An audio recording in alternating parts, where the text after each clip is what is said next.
everyone and welcome back, or if you're new, just welcome here to my channel in general. So if you follow my Instagram account and watch my Insta stories, then you have seen that I was officially offered a position in Seoul, South Korea. So because I know I've said before that I would rather get a job in my field, which is advertising in Korea, rather than teach, I also said immediately following anytime I said that I would rather get an ad job, I would say that I wouldn't mind teaching, but I just want to address why I pivoted, and instead of so aggressively pursuing a job in advertising, I am so much more comfortable with teaching now, and why the job I was offered was a teaching job, why I have decided to teach English in Seoul, South Korea. So to understand this pivot and why I am so comfortable making this decision, we are going to take a quick walk down memory lane with a quick glimpse into Rachel's past interests, desires, and passions. So I suppose it all started in middle school. I actually wanted to go to medical school. I wanted to be a doctor. I wanted to be something called a pediatrician, which is a children's doctor. They specialize in children. And so because I really thought I wanted to go to med school, I was taking Latin. And half the reason why I took Latin was because I wanted to go to med school, but the other half was honestly because I was so interested in the history of ancient Rome and Roman culture and the mythology. I thought the mythology was so super cool. So then after middle school, enter high school. And during high school, I was still in Latin, but I didn't want to go to med school anymore. I was in AP. AP stands for advanced placement. So at my school, we had below average level classes, average, honors, and then advanced placement in AP. It's considered collegiate. You're doing classes at the collegiate level. I was in AP English and History because I absolutely loved English and History. History to me throughout my whole life has always felt like story time. It was always my favorite subject.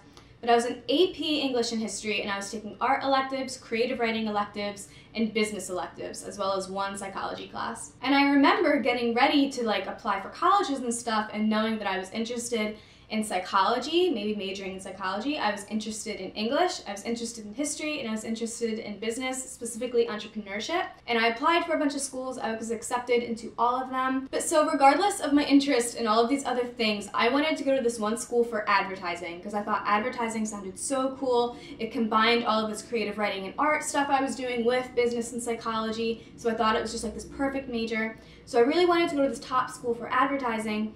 And then at the last minute, I couldn't go because of money. It was a really expensive school. So I ended up going to a school in rural Pennsylvania, and my major was fine art. I lasted one semester and then transferred from that school to the school I'm in now, which is in the middle of Philadelphia. Technically not the middle, but it's within city limits of Philadelphia. It's very much a city school.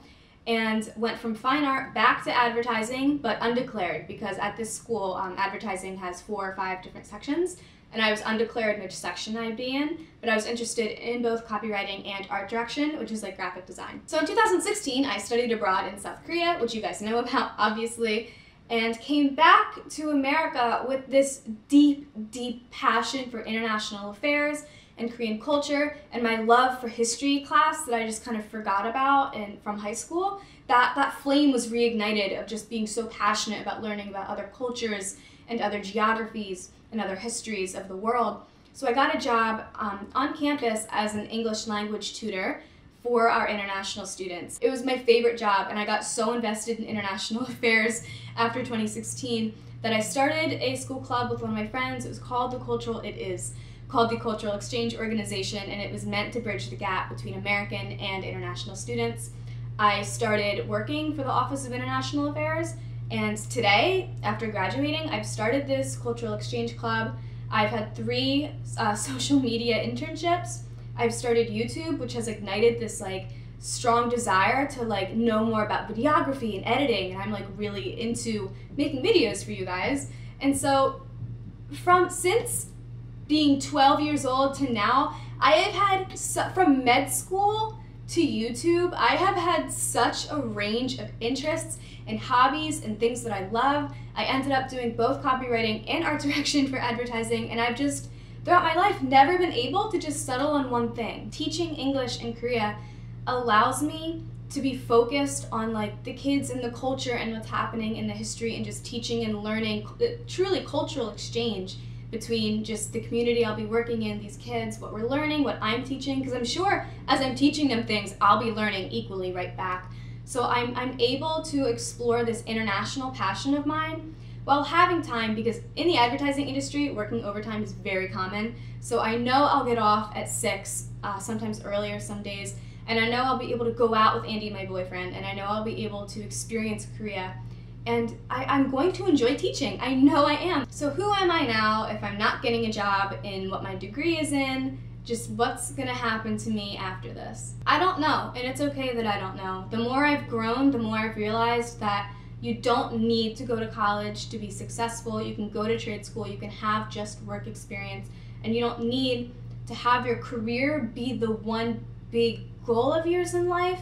Like, it's important to have like a job that gives you what you need it to give you. And right now, my life, I don't have this huge focus on this career goal. My goal in life is to explore other cultures and other regions and other places of the world and get to know my world on a more international level. That's what I want most out of life. And so that's not a career goal. I mean, it could be turned into a career goal, but that's part of why I'm not so upset about not getting an ad job. Because once Andy and I decide eventually after a couple years to come back to America, I can do anything. I can go back to school for international affairs. I can get an ad job. We mentioned in our Q&A video that we just did that we would love to start a cafe together, which goes back to high school when I was in that entrepreneurship class. So, I mean, there are so many things I can do with my future that, I mean, adults in my life are so concerned about the fact that I don't have a job in advertising, but I'm not that concerned, and I just need to keep remembering that it's not, I mean, nothing in life is so black and white. It's so easy to get caught up with what society and the adults around you who have grown up in a very structured system, what they think is right.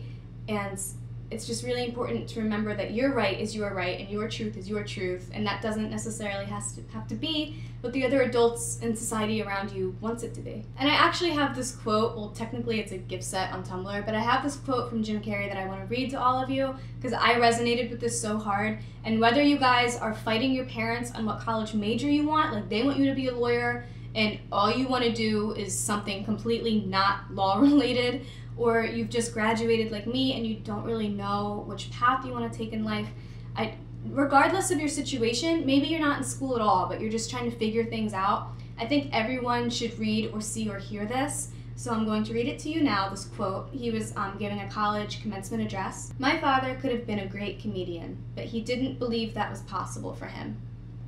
And so he made a conservative choice instead. He got a safe job as an accountant. And when I was 12 years old, he was let go from that safe job. And our family had to do whatever we could to survive. I learned many great lessons from my father, not the least of which was that you can fail at what you don't want. So you might as well take a chance on doing what you love." I do identify as Christian. I don't care if you do or don't. The world is just full of so many interesting religions and everything. Although I personally identify as Christian, you can be as religious or non-religious as you want. Please don't hate me for this, but this was actually on my graduation cap, and it's been chalked on my wall for years. It says, "God is within her, she will not fail." No matter what I do in life, as long as I'm doing what makes me happy, that's it, I'll be happy. So like, what else is there? Like, really, at the end of the day, what else is there other than knowing that you're happy? So yeah, that's why I'm choosing to teach in South Korea. So that's it, you guys. That's why I'm teaching abroad in Seoul, South Korea. It's just because I'm doing what will make me happy in life. I know I'm going to love teaching. I know I'm going to be good at it, especially since I love kids. And I just believe in following whatever makes you happy in life, even if that's not necessarily a career goal. Just doing what you know is going to be healthiest for you and happiest for you. And honestly, best of luck to all of you guys as well, no matter what you're doing in life, if it's school or travel or work or anything else. I am going to put that quote down in the description box if any of you guys want to write it down and like tape it to your wall, like how I have my quote on my wall. I think that quote is just something, if you're going through a rough time or just a confused time or just feel like you're drifting in this gray space between black and white, two things or multiple things, or you just feel like you're in this nebulous place in life where you're waiting for something to happen or you don't know if anything will happen, write that down, reread it every day, and just remember to find your own truth and live in a way that will make you happiest And that's it from me. If this seemed like an incredibly disorganized video, I am so sorry. I tried to stick to my notes and ended up just rambling anyway. I know I have a problem with rambling. I'm probably doing that right now. So I'll just cut it off. I hope my message was clear and you got what I was trying to say. So yeah, thank you guys so much, and I will see you next time. Bye-bye.